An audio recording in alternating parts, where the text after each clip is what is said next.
So we have to answer the question, why be good? Secondary question, what is good in a person? Well, what is good in a state? Each of three parts doing its own. Does that apply to people? Well, does the soul have three parts? We've shown that it does. Now let's work backwards, okay? So the soul has three parts.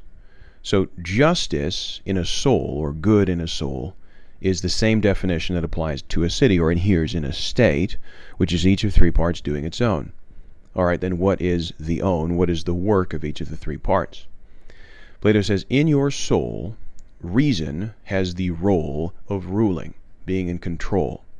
This doesn't mean that you're a Vulcan, doing everything based purely on logic with no emotion or feeling. It just means whenever you act, acting on appetite, lust, hunger, thirst, spirit, emotion, whatever, you just okay it with reason first. You say, is this going to ruin my plans? Is this going to ruin my day, ruin my grades, whatever? And if reason says, oh, it's fine, go ahead, then you can do it. That's what it means for reason to rule.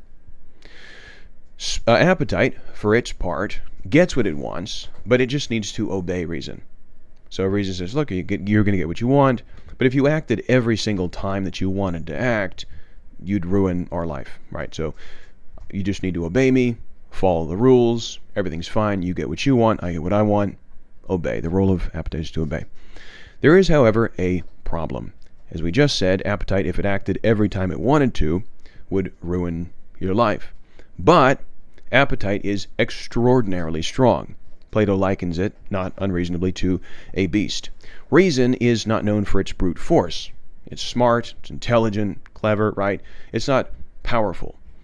Appetite, the appetites, are single-handedly responsible for the survival of the species, the survival and propagation of the species. They need to overcome your natural inertia to keep the species alive, keep you alive. They have to be very powerful.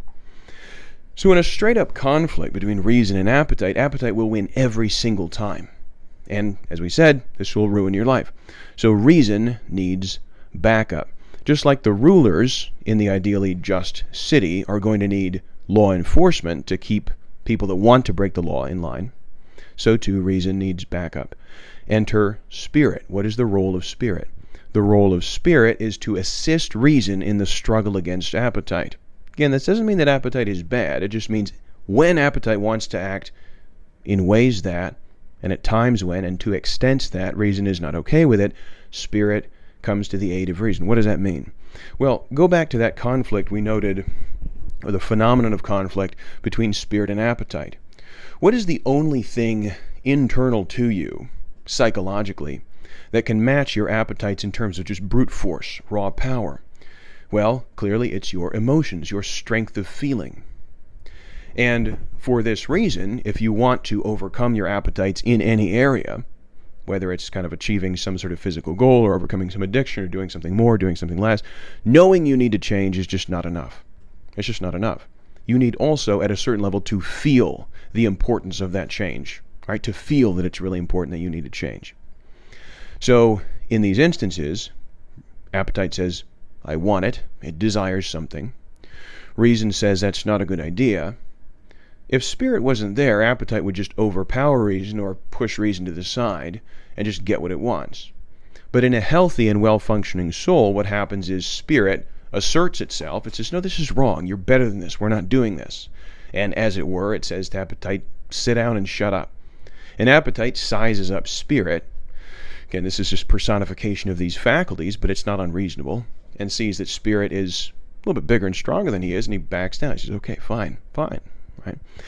You have to feel that something is wrong in addition to knowing that it's wrong if you're really going to stop doing it. Many, many ways to illustrate this.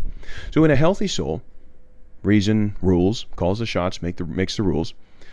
Spirit assists reason, and as a result, appetite is in line. Appetite obeys. So appetite still gets what it wants. Spirit gets what it wants. Reason gets what it wants. Everything works fine.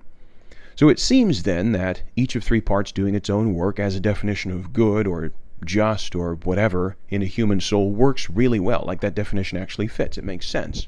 When you think about people that are psychologically healthy, good people, it seems like that does apply to them. Each of the three parts is kind of doing its own work. Now the question is, what about when things go wrong? Okay, what happens when things go wrong? And this is going to answer our question, why be good? Because when you're healthy like that, in many cases, you will kind of get the things you want, career success and money and relationships and so on, okay? But what happens when things go wrong? Well, ordinarily, when things go wrong, spirit is going to be too weak for many different psychological reasons, or appetite is going to be indulged so many times and to such an extent that it becomes so strong that reason and spirit together can't control it.